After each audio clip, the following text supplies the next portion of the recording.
el primer registro que tenemos de tatuajes es de la momia más antigua que se conserva, de como unos 5.000 años, que fue hallado en los años 90 en los Alpes italianos. Sus tatuajes fueron el resultado de alguna práctica medicinal. Nos tatuamos para que nos miren. Me sorprendía mucho que lo que leía constantemente era esta idea de que el tatuaje era un ejercicio más del narcisismo contemporáneo, ¿no? Que el tatuaje tiene un componente mucho más comunitario de lo que pensamos. Las clases medias de repente entienden que el tatuaje es un espacio muy interesante para diferenciarse. Los marineros son muy importantes porque son los que traen de vuelta el tatuaje a Europa, que había estado prácticamente desaparecido. Marineros que viajaron con Cristóbal Colón citan en sus cuadernos pinturas en la piel, eran señaladas por la sociedad como vosotros estáis al margen, sois despreciables, ¿no? Sois posibles delincuentes. De repente hay grupos de gente que dicen, así es, y lo llevamos con orgullo. Frente a un mundo descontrolado, de repente el tatuaje se muestra como un espacio donde uno puede volver a tomar el control, al menos de su cuerpo, porque el mundo que antaño nos decía quiénes éramos y hacia dónde íbamos, de repente no nos lo dice. ¿Qué impacto tiene este cambio de época en los tatuajes? En el principio era el verbo, luego vino la carne. Poco después aparecieron los tatuajes. Los humanos tenemos una relación especial con la tinta, tanto que nos la grabamos en la piel. Desde los marineros que se dibujaban anclas y sirenas, a los criminales con su estética carcelaria, o a ti, que te tatúas un símbolo compartido con tu mejor amiga, el tatuaje ha recorrido el tiempo y reflejado la historia global. Por eso hoy, en No es el fin del mundo, hablamos de la geopolítica del tatuaje. No es el fin del mundo, el podcast semanal del orden mundial. Hoy vamos a hacer un tema un poquito diferente, pero muy actualidad, porque muchos de los oyentes creo que se van a ver reconocidos en el tema que vamos a abordar hoy. Con Alba Leiva, ¿qué tal, Alba? Pues nada, muy contenta. Bien, porque hemos instalado un pseudo aire acondicionado en este estudio, entonces estamos acercándonos a grabar con métodos civilizados. Aquí, que si no nos descomponemos fuertemente en ese estudio, así que nada, el orden mundial luchando contra el verano. Avanzando hacia el futuro. Que además has estado de tour por las Españas dando charlas y demás. Estás de vuelta aquí. He estado de tour por el norte. Ayer estaba mirando el mar de Santander y diciendo, no me quiero ir de aquí, pero bueno, al menos vamos a grabar un tema muy interesante, así que contenta. Pues señalo el cartel de Don't Forget You Are Here Forever. Y también nos acompaña Pablo Cerezo, que ya estuvimos contigo, de hecho, en tu librería, en el episodio de la geopolítica del libro hace ya un año. ¿Qué tal estás, Pablo? Muy bien, muy contento de estar aquí, la verdad. Muy feliz y además viendo el Ondas, o sea que enhorabuena por eso, muy contento. Sí, hacemos el partido de vuelta, estuvimos en tu librería, ahora te vienes tú aquí. Los oyentes veteranos se acordarán de aquel episodio. Y además has escrito un libro del que vamos a hablar bastante hoy, lo tenemos aquí delante del Ondas. Cuéntanos algo de este libro, no sé, ¿por qué te dio por este tema? Tú eres internacionalista, sociólogo también, exacto, librero, y en este combo sale este libro. Sí, bueno, y de hecho a la gente le sorprende porque en el fondo yo tampoco estoy tan tatuado, ¿no? O sea, como que alguien que escribe un libro sobre tatus esperaría estar lleno de tinta y yo apenas tengo 4 tatus pequeñitos. Pero este libro surge precisamente de eso. Yo me tatué con mi hermana. Creo que lo van a sacar aquí. Se llama El cuerpo enunciado. Eso es, lo tenéis aquí, que ya está a la venta, lo edita Siglo XXI. Sí, vamos además ahora, esta semana o la próxima sale la segunda edición. O sea, enhorabuena. Gracias, enhorabuena. Sí, estamos muy contentos. Nada, yo me tatué por primera vez, seguramente que mucha de la gente que nos escuche, que también tiene tatuajes, sabe que cuando uno se tatúa, sobre todo las primeras 24 horas, uno toma como una conciencia distinta de su cuerpo, ¿no? En buena medida porque un tatuaje es una especie de herida que tiene que cicatrizar y como toda herida tienes que cuidarla, tienes que estar atento de que vas andando por ahí, que no te choques con nada y demás. Y en esa conciencia yo iba un día andando por la Plaza de Atocha, me acuerdo perfecto, un día de primavera, y de repente vi 4 grupos de personas más o menos de mi edad, con tatuajes más o menos parecidos al mío, en la misma zona. Pensé, ostras, esto tiene que decir algo, ¿no? O sea, ¿por qué de repente hay un boom? Hay una primera contradicción que me da mucho la atención, que parece que el tatuaje está de moda. Ahora diría más bien que el tatuaje ya es la norma, por así decirlo. Pero es una moda que está ahí para siempre, ¿no? Entonces el libro es un intento de preguntarme sobre cosas que me interesan sobre el presente a través del tatuaje. El tatuaje es como una excusa para mirar el mundo, te diría casi. Pues mira, tanta excusa que nos da para hablar de un episodio de los tatuajes. ¿Por qué le dedicamos un episodio a esta cuestión de los tatuajes? Que es bien interesante. O sea, el guión, ahora hablaremos de cuántos tatuajes tenemos cada uno, Pero el guión me fascinó cuando lo leí. Sí, la verdad que ha sido muy guay hacer este episodio. A ver, si hacemos este episodio sobre todo por Pablo, ¿no? Porque está aquí Pablo, porque ha escrito un libro muy interesante que animo a leer, porque sabe muchísimo sobre el tema y lo ha analizado de una forma muy, muy diferente. Yo creo que encajaba muy bien con lo que hacemos en No es el fin del mundo. Y bueno, lo veremos ahora, pero los tatuajes tienen mucho que ver con lo internacional, ¿no? Los humanos llevamos siglos ya grabándonos la piel con distintos usos y significados y de forma simultánea en todo el planeta, ¿no? No es algo que esto surgiera necesariamente en un sitio y luego lo copiaran, sino que todos hemos llegado un poco a esa conclusión. Es una práctica humana que ha definido a sociedades y los tiempos y lugares en los que vivieron esas sociedades. No es lo mismo el significado que le daban en las islas del Pacífico, en Japón o en Europa, pero hoy, como nuestro mundo, pues es una práctica globalizada. Claro. Y creemos que explorar el tatuaje, su evolución y significado, es una forma diferente y bonita de explorar la historia global y cómo los humanos nos relacionamos con ella. Que, por cierto, antes, tú has dicho 4, ¿no, Pablo? ¿Qué tienes? ¿Tatuajes? Tengo 4, sí. ¿Tú, Alba, tienes? Yo no tengo tatuajes, yo no estoy tatuada. ¿No tienes tatuajes? No. ¿Por qué no estoy tatuada? Justifica su respuesta. Justifica su respuesta. Me gustan los tatuajes, me gustan mucho en otras personas, me parece un mundo fascinante, pero no me veo con ellos, o todavía no me veo con ellos. Siento que, ya que tú lo reflexionabas mucho en tu libro, ¿no? Como esa cuestión de identidad y tal, no sé si mi identidad, o lo que yo creo que es mi identidad, casa con el tatuaje. Igual esto luego cambia en el futuro, pero siento que no estamos muy alineados. Pero me gusta mucho verlo en otras personas, me gusta mucho el significado que le dan otras personas, la estética que puede tener. Entonces, no sé, es como algo que me genera un poco de dudas, pero de momento no me he grabado la piel. ¿Tus tatuajes, Pablo, tienen algún significado? ¿Vienen por alguna razón en concreto? Sí. ¿Hay algo que nos quieras contar? Es el momento de revelar un par de verdades aquí a cámara. Bueno, el primero, una de las cosas que yo tengo muy buena relación con mi hermana, ¿no? Y ella iba a hacer selectividad y tenía como esta cosa de quiero tatuarme por primera vez. Insistió mucho en que quería tatuarse conmigo y yo le dije, mira, a mí el tatuaje me da absolutamente igual. A mí me llegan a decir que 5 años después iba a escribir un libro sobre el tema y no me lo creo, ¿no? Pero a mí me daba exactamente igual. Y en el fondo la motivación primera era, mira, si Adri, si esto te sirve para que te vaya mejor selectividad, adelante con ello, encárgate tú de la logística, yo paso. Y luego el resto de tatuajes, los que vinieron después, fue todo lo contrario. O sea, tan pronto hice el primer tatuaje, empecé a leer sobre el tema, mi TFG de sociología fue esto, seguí leyendo, seguí escribiendo y me di cuenta que los tatuajes eran una cosa para mí muchísimo más importante de lo que pensaba, ¿no? Yo tengo una ballena porque tengo una ligera obsesión con Moby Dick y con las ballenas. Y luego pasaste de la indiferencia absoluta a la obsesión. Pero además en cuestión de semanas. Un poco como con las ballenas también. Sí, hay una doble obsesión por ahí. Y luego tengo un par de tatuajes que me gustan mucho, que los he sacado precisamente de un libro, que luego si queréis hablamos de esto, de tatuajes que llevaban los criminales y las prostitutas en la Francia del siglo XIX. El libro se llama así y son registros y tiene que ver un poco con la historia del tatuaje que yo desconocía y que a raíz del libro me dediqué a investigar y que me resulta una historia potentísima que creo que hay que recordar cuando hablamos del mundo del tatú. Sí, yo no tengo ninguno. ¿Y por qué no, Fernando? Pues comparto un poco tu visión. Es como que no me termino de ver con ellos. Alguna vez me han preguntado, oye, y no sabría qué me tatuaría.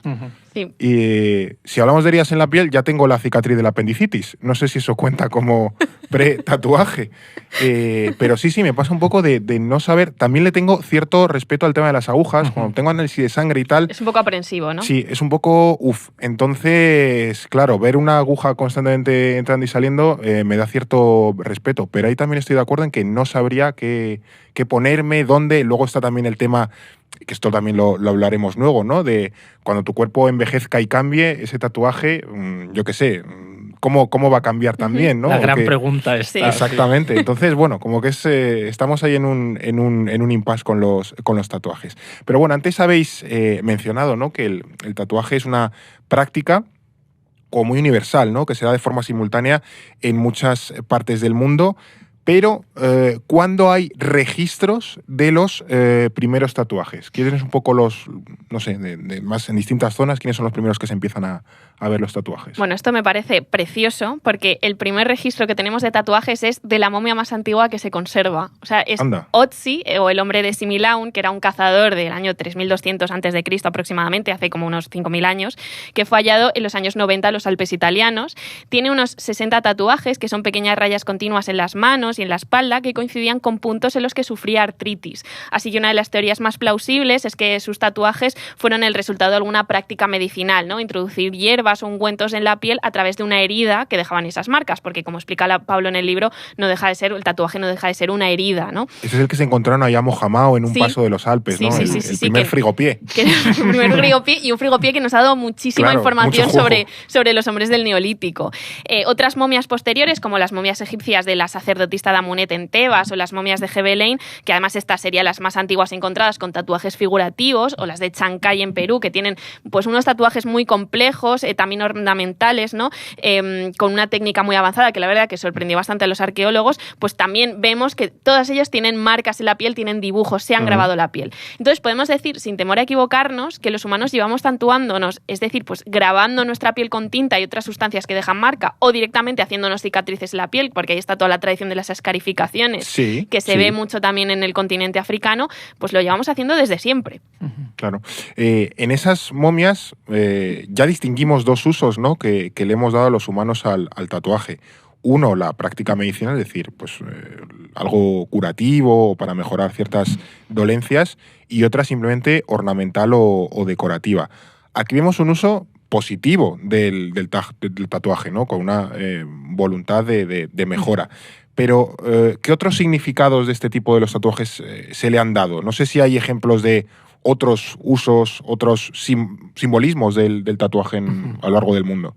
Sí, bueno, uno de los usos fundamentales del tatuaje, históricamente, pero que luego podremos ver que también se sigue empleando a día de hoy, es el de la adhesión al grupo. Es decir, el tatuaje, en tanto que es una marca muy visible, lo que servía es en muchísimas comunidades para marcar que de repente pasas a formar parte de un grupo.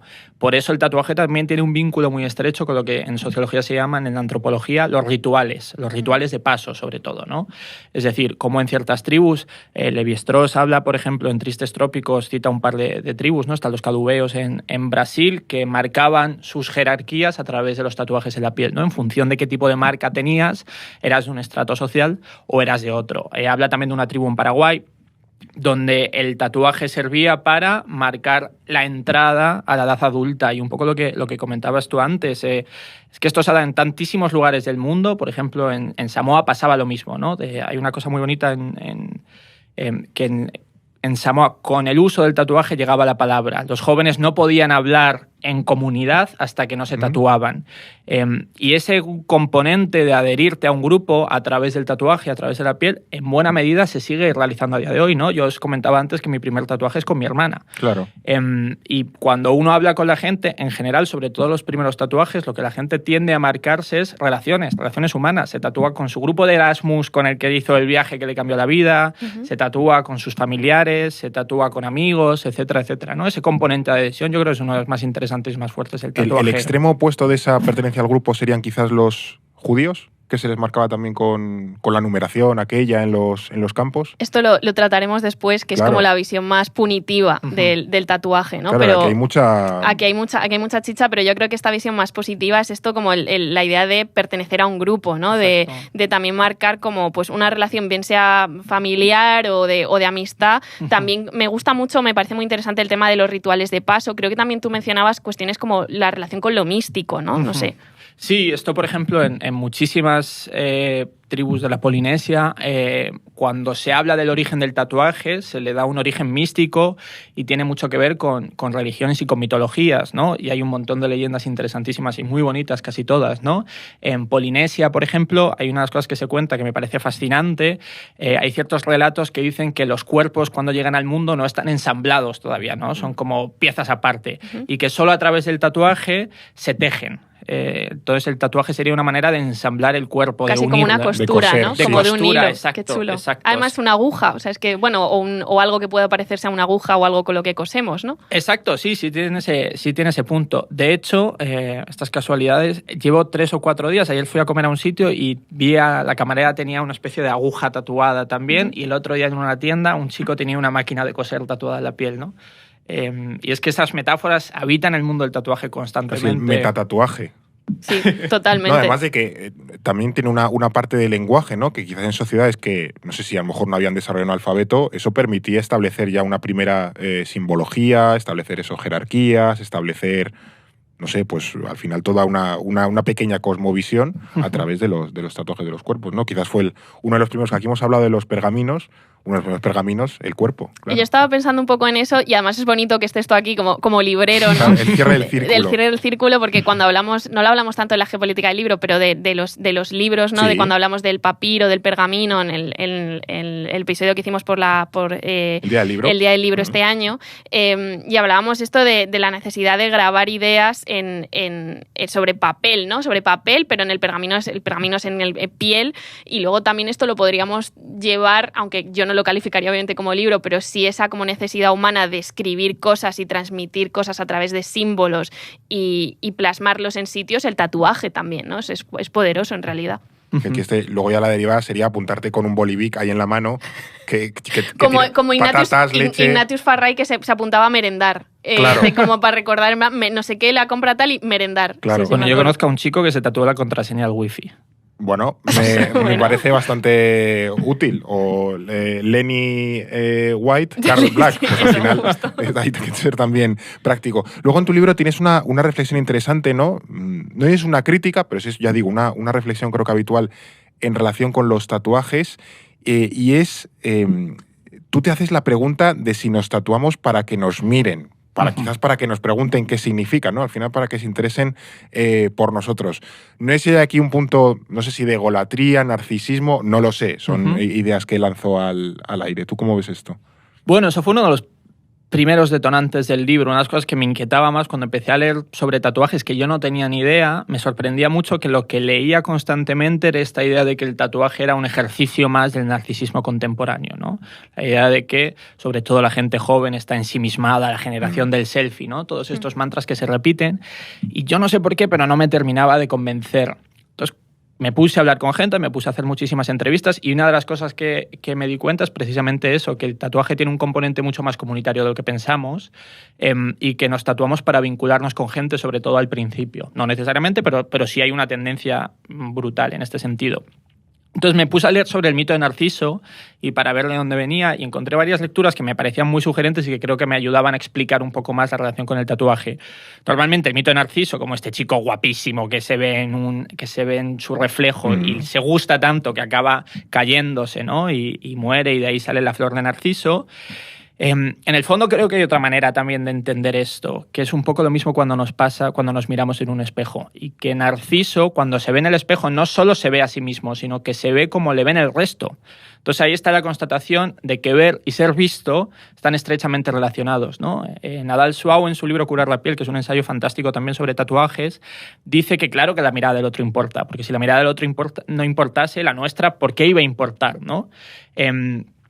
Y creo que el tatuaje es un muy buen ejemplo de eso, que nos tatuamos para vernos, pero también para que nos vean, porque es un poco lo mismo. Hay una frase de Berger que me encanta, que dice que ver una colina implica que nosotros podemos ser vistos desde esa colina, ¿no? Entonces creo que el tatuaje tiene un componente de adhesión, de frontera, como este espacio liminal, mucho más interesante, y que no se suele hablar tanto de ello del que normalmente se plantea, ¿no? Y que reducirlo a un ejercicio de egolatría me parece como obviar la otra parte. Una simplificación injusta, ¿no? Yo creo que sí, yo creo que los tatuados se merecen algo más. Sí, es una forma de estar en sociedad, ¿no? Pero a mí me parece una reflexión sociológica muy interesante, ¿no? De esto de cómo construir. Y esto también, aquí está como la base muy, muy sociológica, pero también nos lo podemos llevar a lo internacional, a la percepción del otro, a la construcción de identidad, de cómo tú defines tu identidad mirando al otro. Esto también lo tratamos con la idea del bárbaro, aquí con punzadas. Y es interesante, ¿no? Y me gusta añadirle como ese matiz del tatuaje de como que refuerza esa idea muy, muy social y muy intrínseca del ser humano. Sí, que esto estaba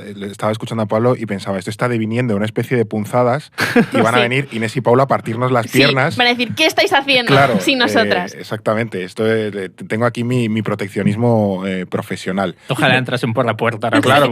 Inés pegando una patada. Indignadas. Paren este podcast. Tenemos que hablar nosotras, pero bueno, no, hacen unas cosas chulísimas. Hasta ahora hemos tratado la visión positiva de los tatuajes, ¿no? La pertenencia al grupo, sentirse parte de algo que es muy importante en la sociedad actual. De hecho, como mencionaba Pablo y tú, Alba, nos tatuamos para señalar esa diferenciación a un grupo, para también recordar a seres queridos, que eso es importante. Hay quien se arrepiente porque ha puesto a la ex en el tobillo o algo así. Y luego también para definir quiénes somos o qué hacemos, para marcar estatus, para 1000 cosas. Y creo que estamos también acostumbrados cada vez más a ver gente con tatuajes, ya son algo común, pero hasta hace poco los tatuajes tenían un componente negativo. Algunos tipos de tatuaje todavía siguen teniendo un componente negativo. ¿Esto por qué ocurre? Porque al final contrasta mucho, ¿no? Si llevamos siglos, milenios grabándonos la piel, ¿por qué todavía lo vemos como algo negativo? Pues porque, como decíamos antes, el tatuaje también ha tenido un uso punitivo, ¿no? O sea, si nos fijamos en la historia del tatuaje en Occidente, en Europa concretamente, esa visión negativa del tatuaje viene de los griegos, como todo en la vida, todo viene de los griegos, que entendían y veneraban el cuerpo humano de una forma que, al final, marcarlo con tinta suponía mancillarlo, ¿no? Son ideas que luego adoptaron los romanos, que, como sabemos, pues incorporaron buena parte del saber y visión del mundo griego a su propia cosmovisión, y en última instancia, pues las religiones monoteístas, como el cristianismo o el islam, también hicieron este salto. O sea, si el cuerpo humano es una creación de Dios, alterarlo o marcarlo supone ir en contra de su creación, ¿no? Y de hecho tú, Pablo, en el libro hablas de la sacralidad del cuerpo, ¿no? De esa idea de que es un templo a respetar y cuidar, y que por eso también el primer tatuaje cuesta, porque es romper esa sacralidad, ¿no? Casi como que nos afecta ya a la psique un poco. Entonces, esta visión del tatuaje como algo sucio llevará a verlo como un castigo, una forma de marcar, por ejemplo, a esclavos, a criminales. Claro. Así que el tatuaje se convierte en un marcador de clase y de estatus social, pero a la inversa de la visión positiva, porque quien lleva tatuajes no pertenece a la sociedad, está en los márgenes. Y antes hablábamos de los ejemplos en positivo de los tatuajes, pero ¿cuáles son también los ejemplos en negativo? ¿Cómo se marcaban los criminales, por ejemplo? Bueno, desgraciadamente tenemos un montón de ejemplos de esto, ¿no? Como bien decía Alba, en buena medida los bárbaros son los que se tatúan. La anomalía históricamente es no tatuarse. Si estamos hablando que el resto humano más antiguo que tenemos es un resto tatuado, y nos hemos tatuado toda la vida, de repente dejamos de tatuarnos porque en un momento dado los griegos dicen, oye, esto es una cuestión de los bárbaros, de los de fuera, hay que acabar con esto.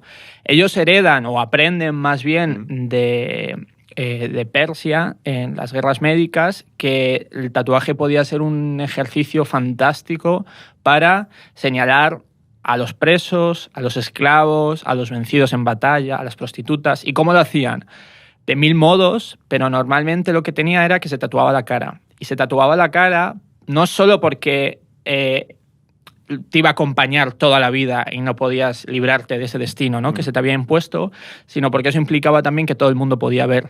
Claro, no lo puedes ocultar, un brazo al final te lo puedes tapar, pero exacto, una mejilla es más complicado. Exacto, entonces no es solo el castigo que se le hace al preso, sino una advertencia a toda la gente que le rodea de lo que te puede llegar a pasar. Te vuelves una especie de cartel andante del poder, ¿no? Por así decirlo. Esto lo heredan los romanos también, y es en el año 313 con Adriano que de repente el cristianismo es la religión oficial, y como en la Biblia dice que no puedes profanar, ¿no? Como comentaba Alba, si el cuerpo es un templo de Dios, no podemos profanar ese templo, entonces se prohíbe el tatuaje. Y desaparece hasta entonces, aunque hay algunos ejemplos. La cuestión es que llegamos al siglo XIX, llegamos al siglo XX y eso se ha mantenido también, ¿no? Los presos franceses, por ejemplo, se les marcaba una P y una T, ¿no? De trabajo para toda la vida en francés. A los presos británicos que desertaban y se les mandaba a Australia también se les marcaba la frente o el brazo. En la guerra del Golfo se marcaban los presos. En la guerra de Vietnam se marcó también. En el genocidio armenio pasó lo mismo, ¿no? Desgraciadamente la historia está surcada por un montón de ejemplos en los que el tatuaje ha sido una manera a través del cual el poder ha marcado los cuerpos y ha extendido, ¿no?, su dominio. El tatuaje se convertía en estigma, en ser un señalado, ¿no?, al final. Bueno, lo que decías tú antes de los judíos en el Holocausto con el número, ¿no? Eso es. Bueno, es que de hecho la palabra estigma, que viene del griego estigmata, y estigmata en griego es marca en la piel, es tatuaje. Claro. El estigma viene del griego tatuaje. Que, claro, pues literalmente viene de ahí, claro, la conexión directa. Entiendo que, bueno, esta visión punitiva, negativa, estigmatizada, sigue presente y también más allá de Europa, ¿no?, que tampoco nos centremos en el eurocentrismo, porque el tatuaje carcelario, esto también es fascinante, tiene toda una iconografía propia que muchas veces marca a los reclusos, lógicamente está como constreñido en ese ámbito principalmente. Pienso, por ejemplo, en los tatuajes de las maras salvadoreñas, los narcos mexicanos, pero luego también, yo qué sé, en rusos, o sea, que hay un amplio espectro, por así decirlo, de tatuajes carcelarios. Sí, no, el caso de los tatuajes en las maras salvadoreñas y otros grupos criminales tiene toda una iconografía que habla de su afiliación a pandillas concretas y a la vida dentro de la pandilla o el grupo, ¿no? Por ejemplo, la Mara Salvatrucha o Barrio 18 tienen sus propios tatuajes distintivos que dicen eres de esta mara o de otra, pero luego también hay símbolos comunes como lágrimas, vírgenes, plegarias, puntos, alambres de espino. Por lo visto tienen como una frase que se repite mucho, no la voy a decir exactamente porque no la recuerdo exactamente, pero era como algo así como de perdóname Dios por esta vida loca que llevo, ¿no? De como de ay, es que no puedo salir de aquí. O sea, al final hablan de la fe, de ese orgullo de ser pandillero que se mezcla como con la imposibilidad de salir de esa vida. Es algo que también se ve en otras cárceles. De hecho, en Neon tenemos un artículo súper interesante de Oleg Lukin sobre... Chulísimo. Es muy chulo, lo dejaremos en la descripción, sobre la cultura del tatuaje en las cárceles soviéticas, que cuenta cómo los primeros tatuajes también eran pues esas marcas punitivas, ¿no? Se marcaban a los presos y delincuentes pues desde el siglo XVIII, en tiempos de Carolina la Grande ya se hacía. Y poco a poco se fue generando toda una iconografía riquísima que hablaba pues, desde los crímenes cometidos por el preso, creencias concretas que tenía él o una jerarquía incluso dentro de la cárcel, ¿no? O sea, había tatuajes que denigraban a otros presos, que por ejemplo hacían referencia a las violaciones dentro de prisión. También al pasado del preso, por ejemplo, si tenía un padre criminal, cuántas veces había estado en prisión, cómo se había iniciado la criminalidad, si por ejemplo había empezado siendo menor de edad. Y esto se hacía a través pues, de cientos de dibujos, pues desde velas, mujeres, barcos, a sellos muy complejos que tienen como casi que su propia historia, o incluso la cara de Lenin. A saber qué significaba la cara de Lenin, sí. ¿Qué nos quería decir ese preso con la cara de Lenin? Sí, os animo a leer el artículo porque lo desgrana un poco más y está muy bien, la verdad. Claro, pero al final eso es un abanico de simbología que cada uno tiene su significado, te cuenta cosas de la persona, cosas a veces profundas, de su historia, de sus antepasados, o sea que al final no es como pues se cargó una vieja, no solo, ¿no? Que hay cosas como más profundas. Ahora que mencionas el artículo de Oleg, que es, insisto, fascinante, tenemos otro, más antiguo incluso, sobre la yakuza japonesa de Dani Rosselló hace ya bastantes años. No habla directamente del tatuaje, pero al final esa mafia japonesa, de la que se habla poco, es también un tatuaje de ese, un ejemplo de ese tatuaje japonés que tiene también toda una simbología propia. Claro, a ver, hay que decir que la práctica tradicional del tatuaje japonés, que pues, se conoce como orimono, no es algo que solo se tatúe la yakuza, viene de antes y permea a otros sectores de la población, como también ocurre con el tatuaje en Occidente, por otro lado, pero sí que se ha dado mucho a conocer a través de ellos y es una estética que al final asociamos casi irremediablemente a los miembros de la yakuza, ¿no? Y de nuevo aquí lo asociamos a ese estigma. Y a ver, aquí hay mucha historia y solo podemos dar unas pinceladas. Es muy interesante cómo este proceso de ver el tatuaje de forma marginal y punitiva pues también se da en Japón. De hecho, durante el periodo Meiji, cuando empieza a surgir precisamente la yakuza, se prohibieron los tatuajes porque se asociaban al crimen organizado y ellos querían limpiar la imagen de Japón ante el resto del mundo. Ahora bien, los extranjeros se podían seguir tatuando en Japón. Los japoneses no podían, pero si eras un británico que llegaba en su barco, un estadounidense, tú podías ir a un estudio de tatuajes y el japonés te podía tatuar. Y eso al final mantiene el negocio. Entonces se da una cosa un poco extraña. Lo que pasa es que florece un arte muy complejo, con una técnica tradicional y casi toda una cultura propia que ensalza toda la iconografía tradicional japonesa más allá del dibujo del tatuaje. O sea, símbolos como la flor de loto, el pez koi, toda la simbología samurái, el uso de los vacíos, todo eso está presente en el tatuaje tradicional japonés, incluso su posicionamiento en el cuerpo, que esto me parece interesantísimo, porque son tatuajes, muchos de ellos de cuerpo entero, que no dejan espacios de piel libre, ¿no? Salvo los pies, las manos y la parte del torso que se ve si se abre, por ejemplo, la camisa por la línea de botones y la cara. Entonces casi que te da la sensación de estás tatuado entero, pero puedes ocultar si te vistes, ¿no?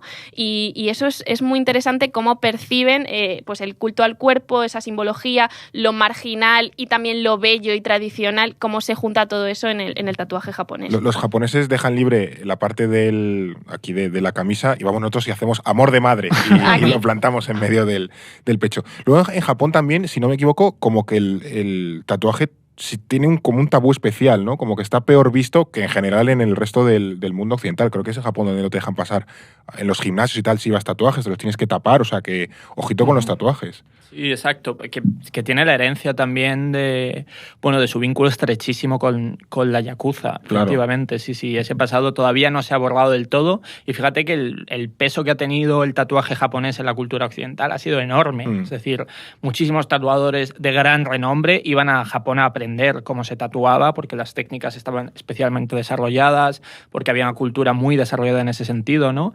Pero bueno, paradojas también. Como en Kill Bill, que va a Japón ahí Uma Thurman a aprender. Bueno, al final lo que generas es un lenguaje común, también un sentimiento identitario, pero curiosamente al tatuarte todo el cuerpo no puedes escapar ya a esa relación con la marginalidad, ¿no? Porque entiendo, claro, para una policía o otros cuerpos de seguridad es muy fácil identificar criminales si tú mismo te has tatuado, oye, formo parte, aunque sea con el símbolo que sea, formo parte de la Mara no sé qué, o soy de la Yakuza. Entonces, claro, al policía blanco y en botella. Pero sí, claro, como que tú mismo te has quedado ya atrapada en ese personaje, por así decirlo, en esa identidad. Bueno, es que de hecho el nacimiento de la policía, tal y como lo entendemos en un sentido contemporáneo, tiene que ver con el nacimiento de estas ciencias penales como la criminología, ¿no? Que en un momento dado empiezan a investigar qué perfiles son los que cometen delitos. Pues surge, por ejemplo, la frenología, que era esto de medir cráneos, ¿no? Y en función de cómo de grande... Tenía fisuras ese planteamiento. Por lo que sea fallaba, ¿no? En función de lo grande que te da la cabeza, más probabilidades tienes de cometer un asesinato. Pero es que se empezó a hacer lo mismo con los tatuajes. De hecho, estos dos que os comentaba antes, es de un libro que nos ha llegado, que probablemente es un informe de un francés que se llama Lacassagne, donde el tipo se dedicó a investigar los tatuajes y a registrar los tatuajes de muchísimos delincuentes en Francia, ¿no? De delincuentes y de prostitutas. El lumpenproletariado, ¿no? Y nos llegan el testimonio de todas aquellas voces a través de los dibujos que tenían, los dibujos de los tatuajes, ¿no? Y es que ese vínculo es súper estrecho. De hecho, todo tatuaje hiperrealista que veáis, cuando veis lo típico del tío que lleva un vikingo o Thomas Shelby de Peaky Blinders, ¿no? Sí. Como este tatuaje hiperrealista, en buena medida todo este tatuaje le debe mucho al estilo chicano, que nace en las cárceles del sur de los Estados Unidos, de California, de Nuevo México, etcétera, etcétera, donde vivían ya segundas generaciones de migrantes mexicanos y empiezan a desarrollar un estilo que trabaja, pues, además de muchas referencias religiosas y católicas, muchas referencias hiperrealistas. Entonces, la Virgen de Guadalupe estaba por todos lados. ¿Qué pasa? Que lo que era un componente de adhesión dentro de la cárcel, porque de repente te vinculabas a los grupos, ¿no? Lo mismo que pasa ahora con las bandas, etcétera, etcétera, y de repente formas parte de un grupo, de un colectivo, supone una distinción por fuera. Y evidentemente si llevas una manga entera, ¿no? Con códigos de banda, es muy reconocible, para ¿no? Siempre, claro. Sí.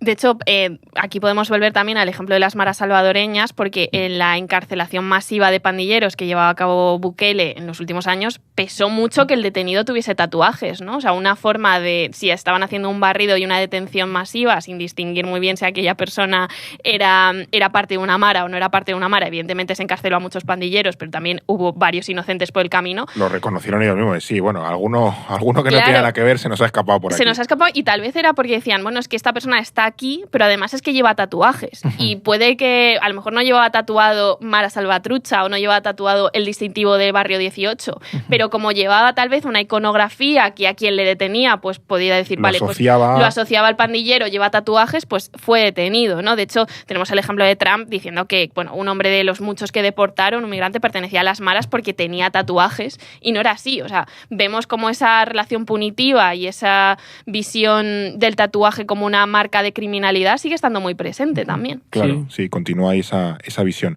Lo que veo aquí también es que el tatuaje está presente de esa forma también más positiva, ¿no? Como que ha cambiado las tornas quizás un poco.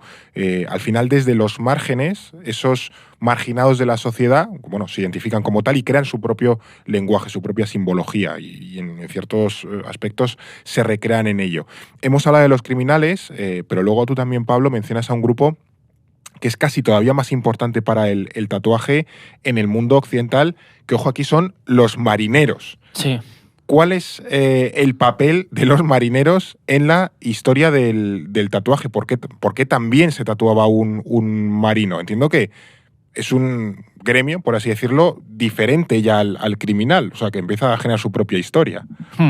Bueno, pero podríamos especular también que un barco varado en medio del océano esperando ahí durante días debe tener también la cosa de prisión, de estas cosas de camaradería, una libertad muy cercenada, ¿no? Los marineros son muy importantes porque son los que traen de vuelta el tatuaje a Europa, que había estado prácticamente desaparecido durante 12, 13, 14 siglos, ¿no? Había habido ejemplos, por ejemplo, los templarios que iban a hacer las cruzadas se tatuaban una cruz para no desaparecer en combate. Pero para que les encontrasen y tal, claro. Exacto. Y que se identificasen. Pero salvo un par de casos así muy concretos, el tatuaje había desaparecido desde el siglo IV, ¿no? Que se prohíbe. Y es el capitán Cook, en el famoso Endeavour, que va a las islas del Pacífico y de repente se encuentra el tatuaje. Habíamos tenido testimonios antes, por ejemplo, marineros que viajaron con Cristóbal Colón, que citan en sus cuadernos pinturas en la piel, pero se quedó ahí. Y el capitán Cook de repente llega a Tahití y escribe en su diario que esta gente hace una cosa que llaman tatú. Llaman tatú porque así es como suena la aguja cuando es golpeada por una... con lo que sea, ¿no? Y marcar la piel. Y de repente los marineros tardaron un poco en empezar a tatuarse ellos mismos y a replicar las cosas que veían. En buena medida porque los barcos podían llegar a ser cosas muy aburridas, porque claro, tú imagínate tirarte una semana varado esperando a que soplen mejores vientos para llevarte a casa, ¿no? Era una manera de matar el rato. Las distancias del copón, porque para llegar a Tahití hay que hacer kilómetros. Hay que hacer kilómetros, hay mucha milla por ahí. Sí, de hecho, por ejemplo, hay ciertos tatuajes que empiezan a ser reconocidos dentro del mundo de los marineros que tienen que ver con las cantidades de millas que has navegado, ¿no? Tatuarte un dragón era porque habías llegado a China, este tipo de cosas. Y es que el tatuaje en el mundo de los marineros de repente empieza a ser también un componente de adhesión, una manera de vincularte a un grupo, de compartir miedos, anhelos, relatos, y ahí empieza a surgir toda una iconografía que se mantiene a día de hoy. Por ejemplo, dentro del tatuaje tradicional es muy común ver barcos tatuados, ¿no? Veleros antiguos. Anclas y sirenas, ¿no? Es como muy algo que asociamos al tatuaje, casi como más la primera imagen que se te viene a la cabeza, de las primeras, ¿no? Justo con el amor de madre y cosas así más... No Justo, sé. Sí, exacto. Es que no en balde los primeros estudios de tatuajes, bueno, estudios por llamarlos de algún modo, porque sí, era una de la época, que bueno, somos generosos. El de la taberna que estaba ahí en un tal y que te estaban sirviendo ron por un lado y tatuándote con lo que hubiese por ahí en el otro, no pasaba una inspección de sanidad, con el escupitajo del de al lado te tatuaba. De hecho, esto empezó a generar muchísimos problemas en Estados Unidos cuando de repente los marineros que luego llegaron al ejército empezaron a popularizar esto y había mucha crítica social de necesitamos mínimas medidas sanitarias porque la gente se nos muere, porque estamos hablando de heridas incisivas en la piel, ¿no? Pero los primeros estudios nacen en los puertos, y nacen en los puertos porque los que se tatuaban y los que sabían tatuar porque lo habían visto en las islas del Pacífico eran los marines. Claro. También aquí está... perdón. No, o sea, que iba a decir que también me suena que, no sin que haya una relación directa, pero que a lo mejor criminales o gente marginalizada se enrolaba en el mar para escapar y es como, bueno, pues aquí ya no tengo nada que hacer porque le he perdido todo, soy un desarrapado, pues me meto en un barco y me voy a dar vueltas por el mundo a ver si me va mejor que aquí. Sí, no, totalmente. Luego también algo interesante es la mención a la épica que se va generando del marino como aventurero, ¿no? Ese hombre de su época que llega muy lejos, ¿no? Y yo creo que aquí se mezcla una visión contradictoria muy interesante, ese hombre de bajos fondos que es denigrado, con la épica de sus viajes. O sea, tener tatuajes empieza a significar conocer mundo, haber llegado lejos, como lo que decías del dragón o las millas. Y esto empieza a atraer a ciertas élites que también se tatúan porque, aunque es verdad que no hagan tanta gala de ello, porque en el fondo sigue estando mal visto. Y de hecho tú mencionas que a mí me llamaba mucho la atención el ejemplo del zar Nicolás II o de Eduardo VII de Gales, que tenían tatuajes, aunque no los mostraban en público. Y era un poco esa idea de nosotros también hemos viajado y hemos llegado lejos y como casi una cierta hombría alrededor de ello, ¿no? Un tigre enorme o algo así, era Nicolás II, era un tatuaje creo que gigantesco, que se ven vídeos antiguos así y tal, que dicen, madre mía, Nicolás. Sí, lo tenía, si no me equivoco, si no recuerdo mal, en el antebrazo y es una pieza enorme, sí, ¿no? Sí, hay es una enorme. camiseta, hay una foto muy chula que sale así remengado. Y que además estaba petado, Nicolás II, como muchos de los reyes de la época, estaba petadísimo. Los Borbones, por ejemplo, se rumorea que hay un linaje ahí de Borbones tatuados también, sí, sin duda. Hay una cosa además muy interesante, estamos hablando, sobre todo en el siglo XIX, como el boom de la novela de aventuras, claro, y lo fantasioso que era de repente volverte un corsario e ir a navegar las islas del sur, ¿no? Y todo este tipo de cosas, pero eso de pronto desaparece, ¿no? Y es muy interesante porque duró muy poquito tiempo, estamos hablando de un par de décadas donde de repente entre la aristocracia era muy bien visto llevar tatuajes, se inventa la máquina de tatuar y de repente todo eso cambia, ¿no? Porque ya no empieza a ser una cosa elitista, sino que cualquiera se puede tatuar. Sí, que es casi como de las clases más bajas, ¿no? Del lumpen, o de las más altas, y cómo se relaciona. Y a mí me parece que aquí hay una sociología curiosa que yo creo que vemos con otras cosas también, ¿no? De esa cultura propia de clases bajas trabajadoras que luego se ve apropiada por interesante por las élites, ¿no? Y yo creo que es como unos mecanismos que se siguen replicando y que a mí me resultan muy curiosos. Totalmente. Aquí, por ejemplo, Norbert Elias trabaja mucho esto, que es un sociólogo alemán que piensa, por ejemplo, cómo nacen la educación en la mesa, ¿no? O sea, los modales. Y en buena medida era un ejercicio más o menos parecido.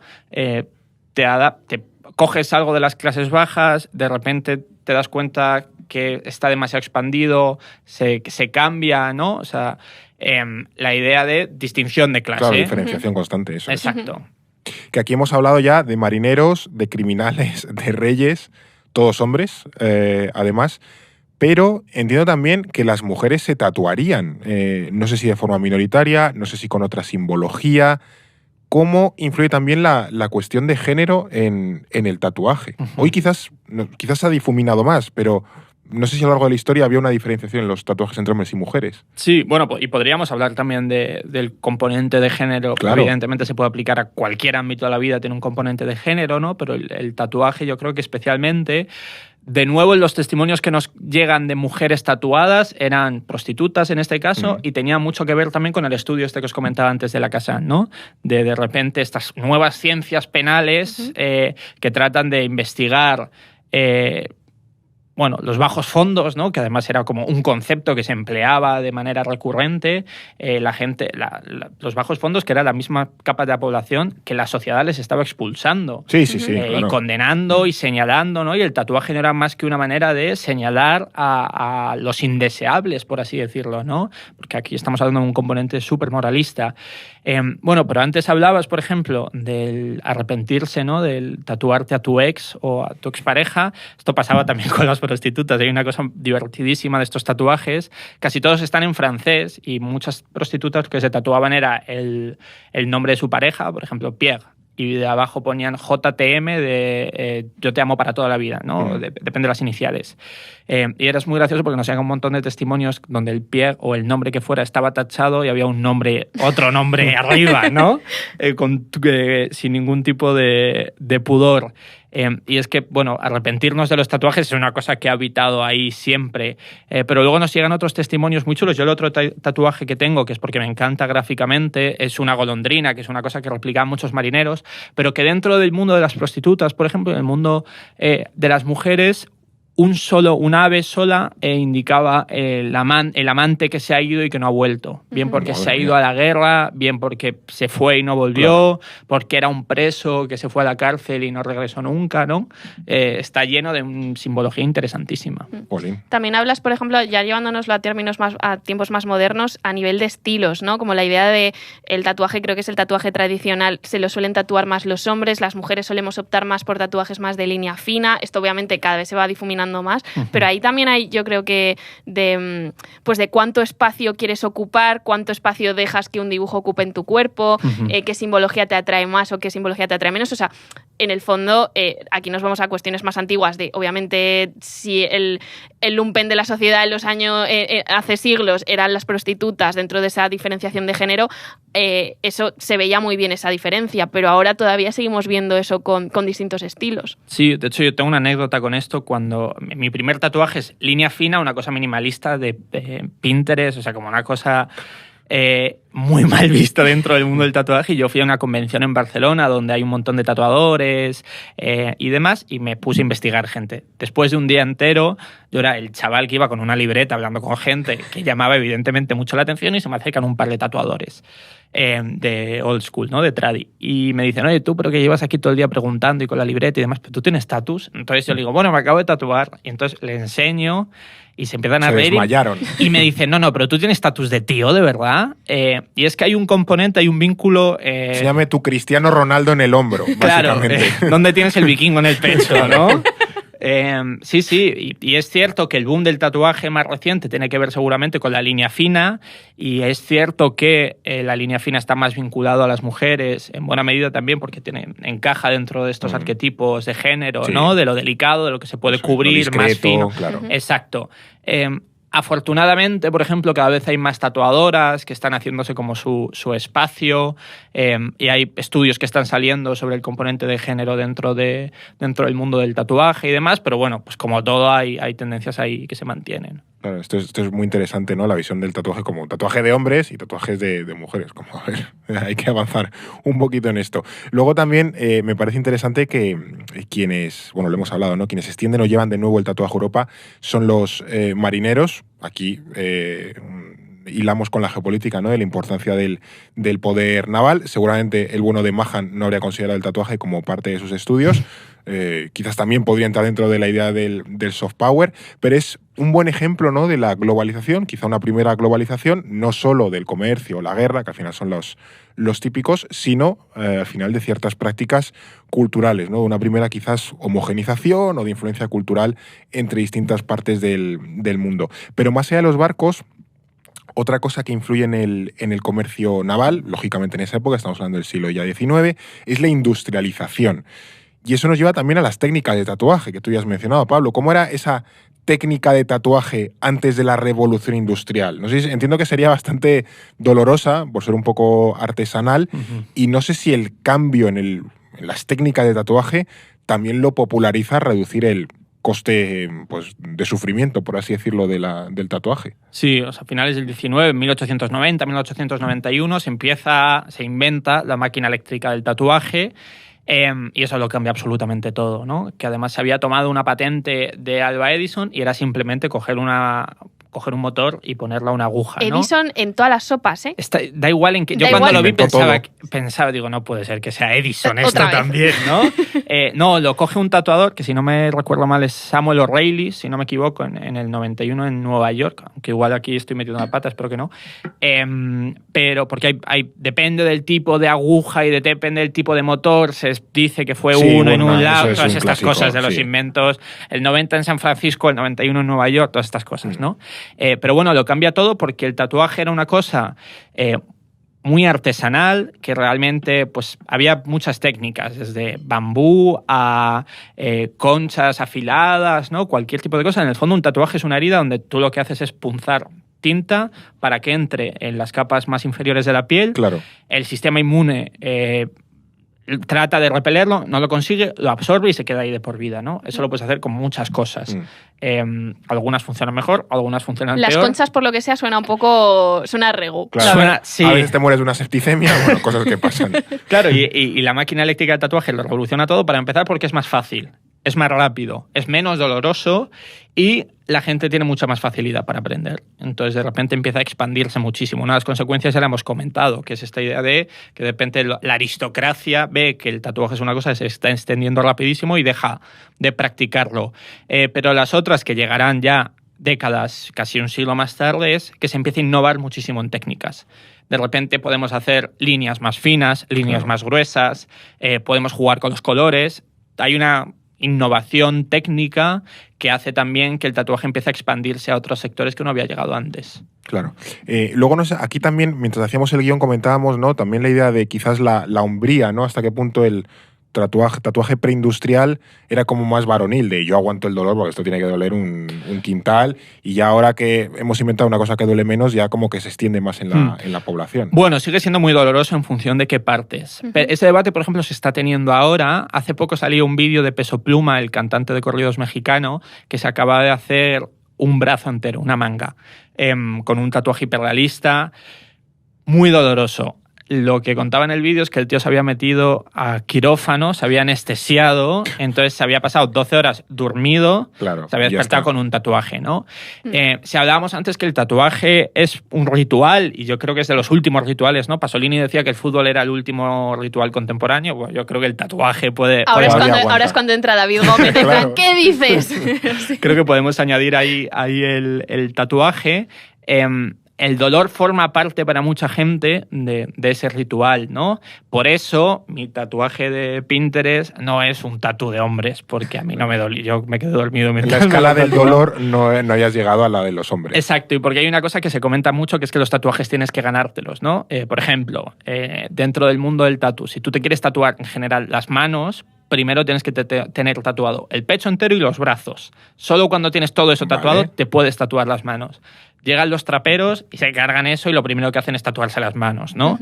Ahí hay una cosa que está cambiando. Pues lo mismo con lo del dolor. Uno se ganaba los tatuajes porque pasaba ese sufrimiento, ¿no? Pasaba como el proceso de 12 horas haciéndote daño. Es que duele mucho, puede llegar a doler un montón un tatuaje, pero es parte del proceso y hay gente que argumenta, y yo estoy de acuerdo en muchas cosas, que forma parte de ese ritual, ¿no? Y ese debate que planteabas tú, que se tuvo en su día, creo que se está teniendo ahora incluso de manera más candente. Me gusta esta idea de la reflexión del tatuaje como necesita un sufrimiento para que sea un tatuaje de verdad, si no...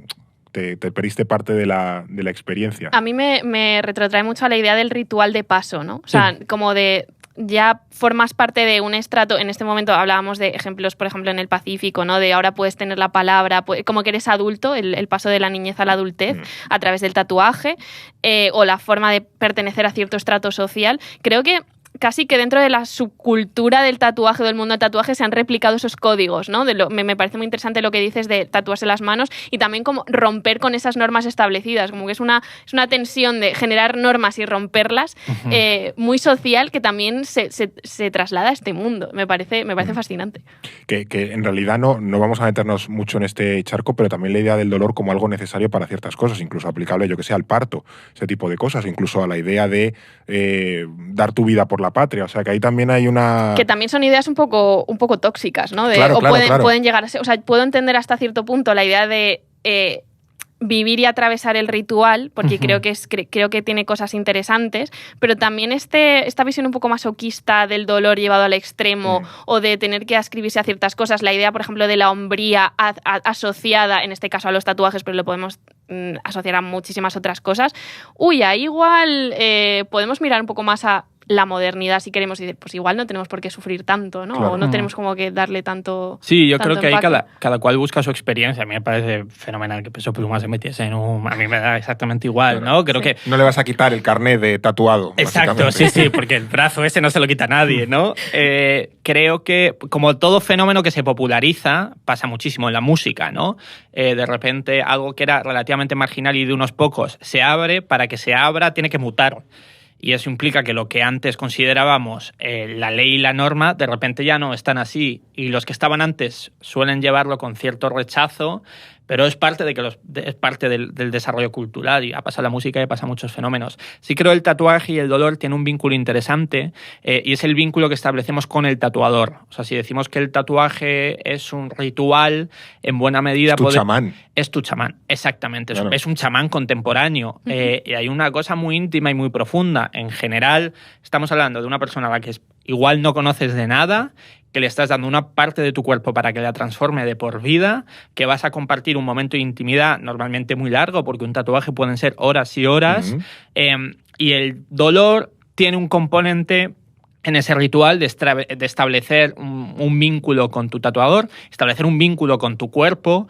Estoy de acuerdo con que esta idea masoquista de sufrir por sufrir, pues yo igual no la comparto, pero sí creo que entiendo ciertas perspectivas del dolor porque tiene un componente ritual muy interesante y porque es un dolor que implica cierto goce, precisamente porque uno es consciente de que lo ha elegido o no, y porque forma parte de un proceso que es que no se da ya en muchos lugares, ¿no? Esta idea del ritual, como lo entendemos antropológicamente, es una cosa que ha desaparecido prácticamente en nuestras sociedades contemporáneas. Claro, que luego también está el tema del dolor como goce, es como ir al fisio, que sabes que te va a reventar, pero te quedas muy bien después, ¿no? Pues a lo mejor con el tatuaje pasa un poco igual. Hay un momento en el que el tatuaje da el salto definitivo a las clases medias, también adquiere nuevos significados y formas.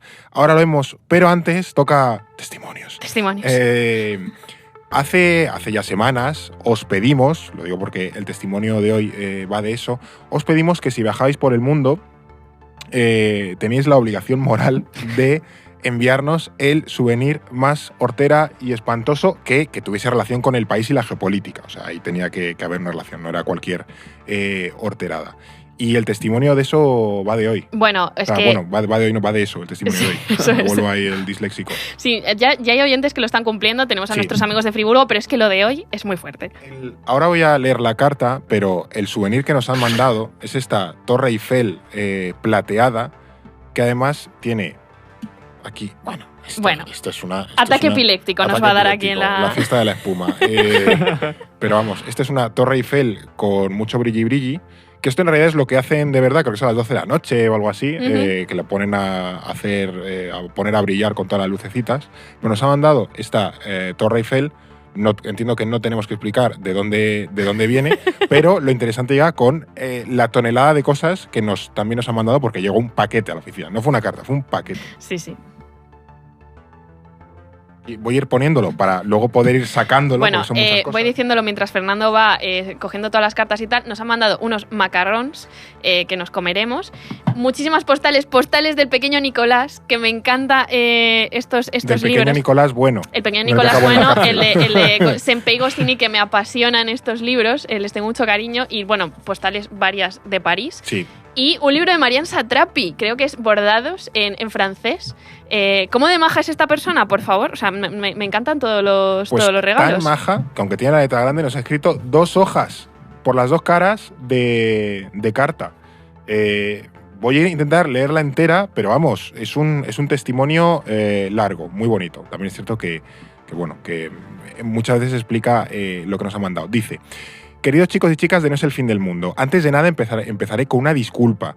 Ya sé que habéis pedido souvenirs pequeñitos y manejables, ya sé que a Alba le va a dar un yuyu de mal gusto, pero cuando vi esta Torre Eiffel con brilli que me recuerda a las Navidades en mi ciudad natal, os dejaré adivinar cuál es, no pude resistir la tentación de enviarosla. Pues sí, aquí está, es una oda al horterismo, lo cual agradecemos. Claramente es de Vigo.